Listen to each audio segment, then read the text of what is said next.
ma di nóir mar rial go fiochail cé chas a ród amach stór mo chrí. Tógaí me sa cheantar seo an Sliabh seo Sliabh gCuilinn. Tá dréachtaigh buint leis an áit seo. Sure, na bhfuil is agad go na siomh na gcónaíonn seo san áras ag bonnit Sliabh. Ó log me lá a brolach royal is tír poigín stór mo chrí. Ach sílim héana bherinne gur an aine atá an. Fáine croch Sliabh gCuilinn. Áit lean sean dálaíocht agus mitasolaíocht.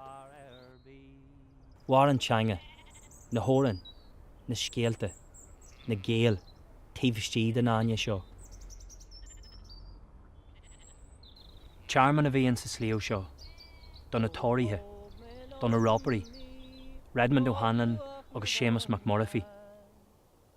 A war an fós fríd na scéalta agus na hóran a insiamuid agus a ceolmuid fiú go fáil sa ceantar seo. Thug me férin dí marall a thór buí gus bhfuil man bóthar le mo stór san ní. Grab me an Sliabh seo anis beidir 1,000 uair le linn me héal. Agus gach uair stop me an seo. Le harc ar barna olú. An taon bhealach isteach heag cúga olú a bhí an uair den taal.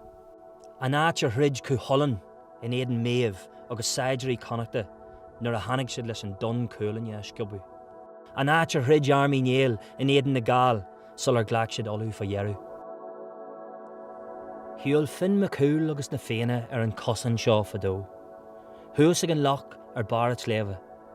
Bhí bán ó gálainn an sin na cíniú. Chail sí a fáine sa lach ar se le fin. Léim sé isteach chuna éileach nuair a tháinig sé go barr an isce ríist. Ní raibh an bhean anna hiiliú, ach an caileach béire agus í a gcéire leithe. Thiontaigh sí fin ina seanár lia. Ach níor Ghlac na féine leis, agus thug siad orthaí a thiontu arás. Rud a rinn sí. Ach Dan grúig fin lia go deá. Tá teach seici thuas ag barr na Sliabh. Cearn, a tógadh thart ar 6,000 bliain ó hin. 3,000 bliain níos sinne na pyramid na Éigipte. 4,000 bliain níos sinne na Stonehenge na Sasanna. Agus thóg na daoine a bhhar an seo fadó. Thóg siad cearn ar bhhar a Sliabh seo, le go deochaí solas na gréine isteachán, uair amháin gach bliain ag lí na gréine ar Grianstad an Gheimhridh. An lá is doratha sa bhliain, ach an lá a chuirmuid fáilte roimh an solas arís. 6,000 bliain ó hin, bhí táhacht ar leith leis an am seo den bhliain. Agus mhar sin, híos fríd na céanta, anis chuirmuid an Nollaig orthaí.